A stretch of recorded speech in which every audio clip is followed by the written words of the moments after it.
Hello everybody, welcome back to a new video here. Now, if you're all are wondering, why didn't I mention the title in this series? Well, I didn't write it in the script in the first book video.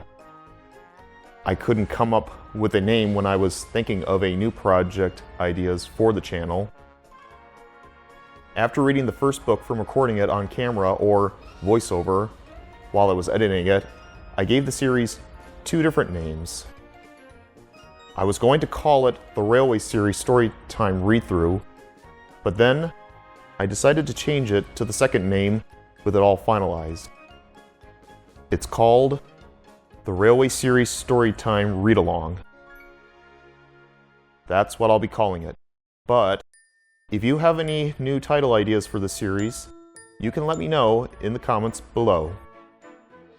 Now that that's all talked about, let's go into the next book of the series we're going to be reading in this video. If you like the first book in that video, it's time to read Wilbur Awdry's second book of the series, starting out as a wooden push-along toy model he made for his son, made out of a broomstick and scraps of wood. Christopher gave his model engine's name, and his father wrote stories about him. Yes, we're reading this book here about this blue tank engine's first one, and of course, his arc 2. In the meantime, let's jump in and begin reading Thomas the Tank Engine. Enjoy!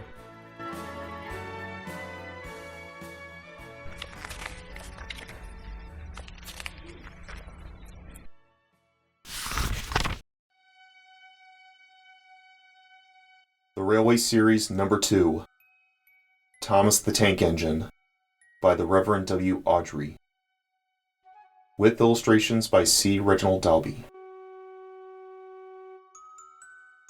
Dear Christopher, here's your friend Thomas the Tank Engine. He wanted to come out of his station yard and see the world. These stories tell you how he did it. I hope you will like them, because you helped me to make them. Your loving Daddy. Thomas and Gordon. Thomas was a tank engine who lived at a big station. He had 6 small wheels, a short stumpy funnel, a short stumpy boiler, and a short stumpy dome. He was a fussy little engine, always pulling coaches about. He pulled them to the station ready for the big engines to take out on long journeys. And when trains came in and the people had got out, he would pull the empty coaches away so that the big engines could go and rest. He was a cheeky little engine, too. He thought no engine worked as hard as he did. So he used to play tricks on them. He liked best of all to come quietly beside a big engine dozing on a siding and make him jump. Peep, peep, peep, peep, peep! Wake up, lazy bones! He would whistle. Why don't you work hard like me? Then he would laugh rudely and run away to find some more coaches. One day, Gordon was resting on a siding. He was very tired. The big express he always pulled had been late, and he had had to run as fast as he could to make up for lost time. He was just going to sleep when Thomas came up in his cheeky way. Wake up, lazy bones, he whistled. Do some hard work for a change. You can't catch me! And he ran off laughing. Instead of going to sleep again, Gordon thought how he could pay Thomas out. One morning, Thomas wouldn't wake up. His driver and fireman couldn't make him start. His fire went out and there was not enough steam. It was nearly time for the express. The people were waiting, but the coaches weren't ready. At last, Thomas started. Oh dear, he yawned. Come on, said the coaches. Hurry up. Thomas gave them a rude bump and started for the station. Don't stop dawdling, he grumbled. Where have you been? Where have you been? Asked the coaches crossly. Thomas fussed into the station where Gordon was waiting. "Whoop, whoop, whoop. Hurry up, you," said Gordon crossly. "Beep, beep, beep. Hurry yourself," said cheeky Thomas. "Yes," said Gordon, "I will." And almost before the coaches had stopped moving, Gordon came out of his siding and was coupled to the train. "Whoop, whoop," he whistled. "Get in quickly, please." So the people got in quickly, the signal went down, the clock struck the hour, guard waved his green flag, and Gordon was ready to start. Thomas usually pushed behind the big trains to help them start, but he was always uncoupled first, so that when the train was running nicely he could stop and go back. This time he was late, and Gordon started so quickly that they forgot to uncouple Thomas. "Whoop, whoop," said Gordon. "Beep, beep, beep," whistled Thomas. Come on, puffed Gordon to the coaches. Pull harder, puffed Thomas to Gordon. The heavy train slowly began to move out of the station. The train went faster and faster, too fast for Thomas. He wanted to stop, but he couldn't. "Beep, beep! Stop! Stop!" he whistled. "Hurry, hurry, hurry!" laughed Gordon in front. "You can't get away! You can't get away!" laughed the coaches. Poor Thomas was going faster than he had ever gone before. He was out of breath, and his wheels hurt him, but he had to go on. "I shall never be the same again," he thought sadly. "My wheels will be quite worn out." At last they stopped at a station. Everyone laughed to see Thomas puffing and panting behind. They uncoupled him, put him onto a turntable, and then he ran on a siding out of the way.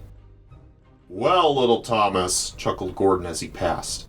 "Now you know what hard work means, don't you?" Poor Thomas couldn't answer. He had no breath. He just puffed slowly away to rest, and had a long, long drink. He went home very slowly, and was careful afterwards never to be cheeky to Gordon again.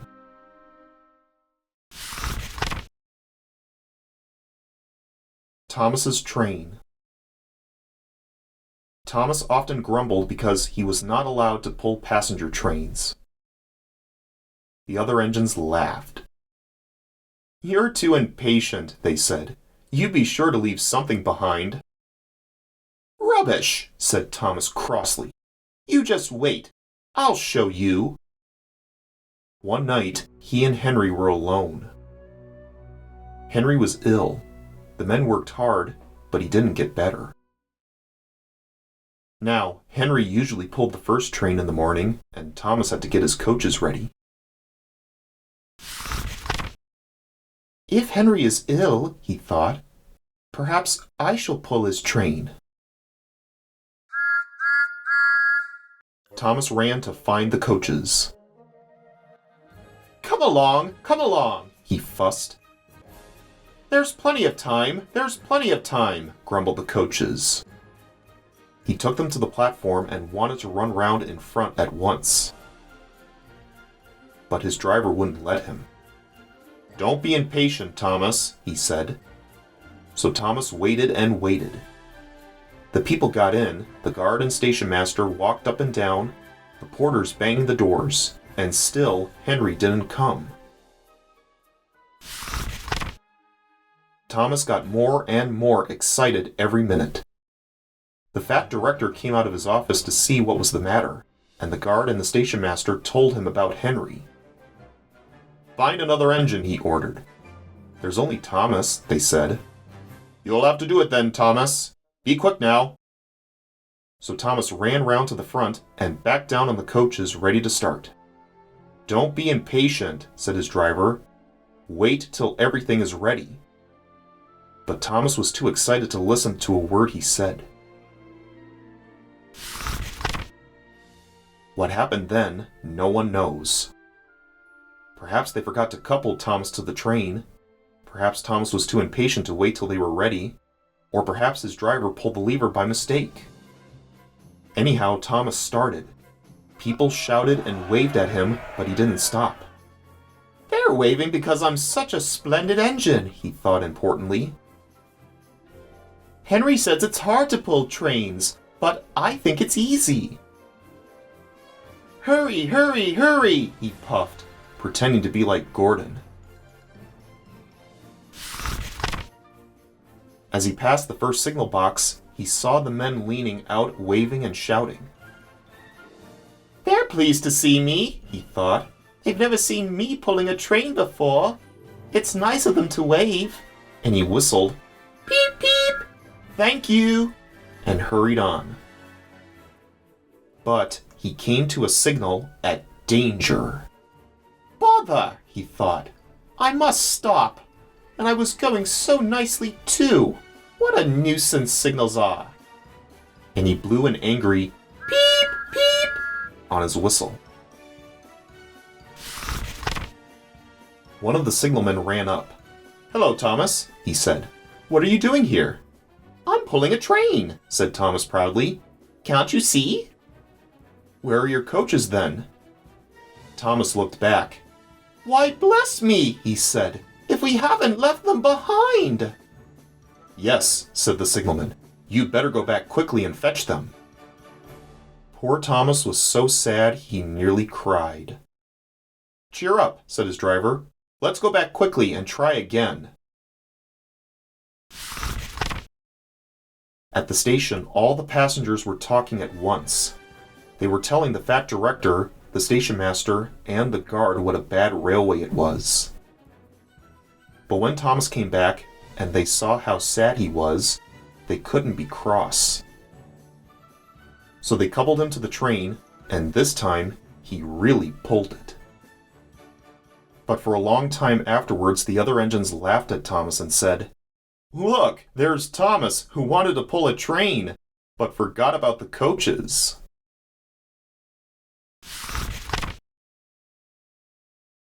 Thomas and the trucks. Thomas used to grumble in the shed at night. I'm tired of pushing coaches. I want to see the world. The others didn't take much notice, for Thomas was a little engine with a long tongue. But one night, Edward came to the shed. He was a kind little engine and felt sorry for Thomas. I've got some trucks to take home tomorrow, he told him. If you take them instead, I'll push coaches in the yard. Thank you, said Thomas. That will be nice. So they asked their drivers next morning, and when they said yes, Thomas ran happily to find the trucks. Now, trucks are silly and noisy. They talk a lot and don't attend to what they are doing. They don't listen to their engine, and when he stops, they bump into each other screaming. Oh, oh, oh, oh! Whatever is happening? And I'm sorry to say they play tricks on an engine who is not used to them. Edward knew all about trucks. He warned Thomas to be careful, but Thomas was too excited to listen. The shunter fastened the coupling, and when the signal dropped, Thomas was ready. The guard blew his whistle. Peep, peep, answered Thomas and started off. But the trucks weren't ready. Oh, oh, oh, oh! They screamed as their couplings tightened. Wait, Thomas, wait! But Thomas wouldn't wait. Come on, he puffed, and the trucks grumbled slowly out of the siding onto the main line. Thomas was happy. Come along, he puffed. All right, don't fuss. All right, don't fuss, grumbled the trucks. They clattered through stations and rumbled over bridges. Thomas whistled. Peep, peep! And they rushed through the tunnel in which Henry had been shut up. Then they came to the top of the hill where Gordon had stuck. Steady now, steady, warned the driver. And he shut off steam and began to put on the brakes. We're stopping, called Thomas. No, answered the trucks, and bumped into each other. Go on! And before his driver could stop them, they had pushed Thomas down the hill. and were rattling and laughing behind him. Poor Thomas tried hard to stop them from making him go too fast. "Stop pushing! Stop pushing!" he hissed. But the trucks would not stop. "Go on! Go on!" they giggled in their silly way. He was glad when they got to the bottom. Then he saw in front the place where they had to stop. "Oh dear, what shall I do?" They rattled through the station, and luckily the line was clear as they swerved into the goods yard. "Oh!" groaned Thomas as his brakes held fast and he skidded along the rails. "I must stop!" and he shut his eyes tight. When he opened them, he saw he had stopped just in front of the buffers. And there watching him was the fat director. "What are you doing here, Thomas?" he asked sternly. "I've brought Edward's trucks," Thomas answered. "Why did you come so fast?" "I didn't mean to. I was pushed," said Thomas sadly. "Haven't you pulled trucks before?" "No." "Then you've a lot to learn about trucks, little Thomas. They are silly things and must be kept in their place. After pushing them about here for a few weeks, you'll know almost as much about them as Edward. Then you'll be a really useful engine." Thomas and the Breakdown Train. Every day the fat director came to the station to catch his train, and he always said, "Hello," to Thomas. There were lots of trucks in the yard. Different ones came in every day, and Thomas had to push and pull them into their right places. He worked hard. He knew now that he wasn't so clever as he had thought. Besides, the fat director had been kind to him, and he wanted to learn all about trucks so as to be a really useful engine. But on a siding by themselves were some trucks that Thomas was told he mustn't touch. There was a small coach, some flat trucks, and two queer things his driver called cranes. "That's the breakdown train," he said. "When there's an accident, the workmen get into the coach, and the engine takes them quickly to help the hurt people and to clear and mend the line. The cranes are for lifting heavy things like engines, and coaches, and trucks." One day, Thomas was in the yard when he heard an engine whistling, "Help! Help!" and a goods train came rushing through much too fast. The engine, a new one called James, was frightened. His brake blocks were on fire, and smoke and sparks streamed out on each side. "They're pushing me! They're pushing me!" he panted. On! On! On! On! Laughed the trucks, and still whistling, "Help! Help!" Poor James disappeared under a bridge. "I'd like to teach those trucks a lesson," said Thomas the Tank Engine. Presently, a bell rang in the signal box, and a man came running. "James is off the line! The breakdown train! Quickly!" he shouted. So Thomas was coupled on, the workmen jumped into their coach, and off they went. Thomas worked his hardest. "Hurry, hurry, hurry!" he puffed. And this time he wasn't pretending to be like Gordon, he really meant it. "Bother those trucks and their tricks," he thought. "I hope poor James isn't hurt." They found James and the trucks at a bend in the line. The brake van and the last few trucks were on the rails, but the front ones were piled in a heap. James was in a field with a cow looking at him, and his driver and fireman were feeling him all over to see if he was hurt.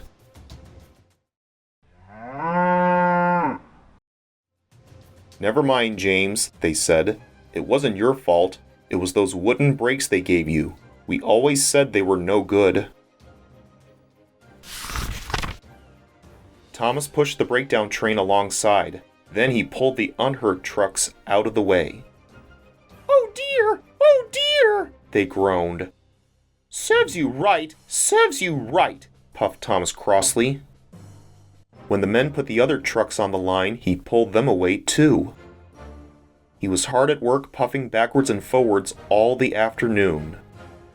This'll teach you a lesson, he told the trucks, and they answered, yes it will, in a sad, groany, creaky sort of voice.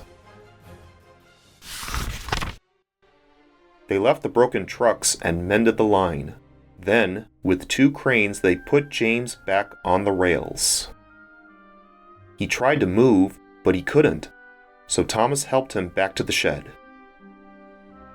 The fat director was waiting anxiously for them. Well, Thomas, he said kindly, I've heard all about it, and I'm very pleased with you. You're a really useful engine. James shall have some proper brakes and a new coat of paint, and you shall have a branch line all to yourself. Oh, sir, said Thomas happily. Now Thomas is as happy as can be. He has a branch line all to himself, and puffs proudly backwards and forwards with 2 coaches all day. He is never lonely because there is always some engine to talk to at the junction. Edward and Henry stop quite often and tell him the news. Gordon is always in a hurry and does not stop, but he never forgets to say, boop boop, to little Thomas, and Thomas always whistles, peep peep, in return.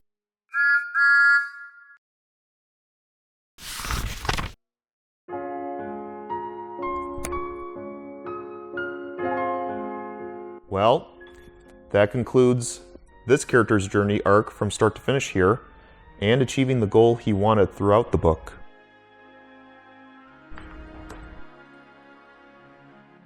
But there will be more stories about this blue steam engine in a later book, and many more to come. Also, if anyone has a goal they're trying to succeed in, that is clearly what the moral of this book is for Thomas here. Never give up on your goal. Just keep on trying, and you'll do your best if you keep on practicing, even if it takes a long time to achieve what you want in your life.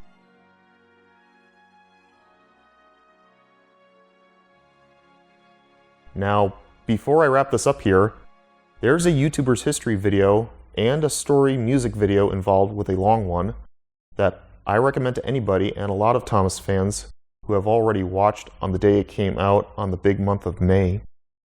Yes, it's the Unlucky Tug's big video on Thomas's complete history of Sodor's finest and the music story ones of Thomas's Odyssey. This guy sure does a very great job in making these videos here and other ones on his channel. So yeah, I could leave the links in the description of these videos and his channel, but I'm going to let you guys look him up and you can explore his videos and channel from there. Also, whatever book I read next, I'll give his other videos a recommendation that ties into the series and other Thomas YouTubers too. But the Sodor's Finest videos about Thomas I mentioned, I can't recommend enough. They're just great. Very talented people Tug hired to voice the characters, and the score is just outstanding. I could talk about them, though I shall talk about the one I like the most next time, probably when we get to book 4 of the series. Anyways, that wraps it up here. Stay tuned for the next book after this one. There's another character with the same arc of the same journey from this. Thank you for watching, and I'll see you guys in the next video. Have a good day, everybody.